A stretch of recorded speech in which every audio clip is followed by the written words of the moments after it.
ఇప్పటి వరకు మన ఇండియా పాకిస్తాన్ మధ్య ఎన్ని వార్స్ జరిగాయో మీకు తెలుసా?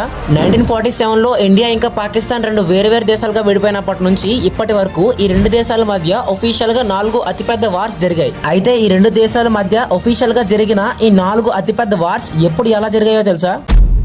1947లో ఇండియా ఇంకా పాక్ రెండు వేరు దేశాలుగా విడిపోయిన మరుక్షణం పాకిస్తాన్ కన్ను కాశ్మీర్ పైన పడింది. అప్పట్లో జమ్మూ అండ్ కాశ్మీర్ ని మహారాజా హరిసింగ్ అనే రాజు పరిపాలించేవారు. అయితే జమ్మూ అండ్ కాశ్మీర్ ఎలాంటి దేశంతో కలవదని, తనంతట తాను ఒక సపరేట్ కంట్రీగా ఉంటుందని మహారాజు హరిసింగ్ చెప్పడంతో అప్పటికైనా జమ్మూ అండ్ కాశ్మీర్ ఇండియాలో కలుస్తుందని నమ్మి ఇండియా కొద్ది కాలం వెయిట్ చేసింది. కానీ కాశ్మీర్ లో ఎక్కువగా ముస్లింస్ ఉన్నారని, ఆ భూభాగం మొత్తం పాకిస్తాన్ కి చెందాల్సిన భూమని పాకిస్తాన్ కాశ్మీర్ పైన ఉగ్రవాదుల చేత అక్రమంగా దాడులు చేస్తూ ముజఫరాబాద్ నుంచి మొదలుకొని శ్రీనగర్ వరకు ఆక్రమించాలని అనుకుంది. అయితే ఈ దాడులను తట్టుకోలేక జమ్మూ అండ్ కాశ్మీర్ ఇండియాతో కలిసిపోవడానికి ఒప్పుకుంది. అలా పాకిస్తాన్ పైన ప్రతిచర్యగా ఇండియా దాడులు కొనసాగించింది. అలా ఈ భీకర యుద్ధం 1 సంవత్సరం పాటు జరిగి 1949 జనవరి 1కి ముగిసింది. అయితే ఈ యుద్ధంలో గెలిపెవరిది అనే విషయానికి వస్తే, పాకిస్తాన్ ఉగ్రవాదులు కాశ్మీర్ లో అక్రమంగా ఆక్యుపై చేసిన ల్యాండ్ నుంచి 3/4 ల్యాండ్ ని తిరిగి మన ఇండియా రికవర్ చేసుకుంటూ ఉగ్రవాదులు తరిమి కొట్టింది. ఇండియా వదిలేసిన ఆ 1/4 పార్ట్ ల్యాండ్ లోనే ఇప్పుడు మనం పిలుచుకునే పీఓకే ఉంది. ఏదేమైనప్పటికీ ల్యాండ్ లాస్ తగ్గించడం, ఉగ్రవాదులు తరిమి కొట్టడంతో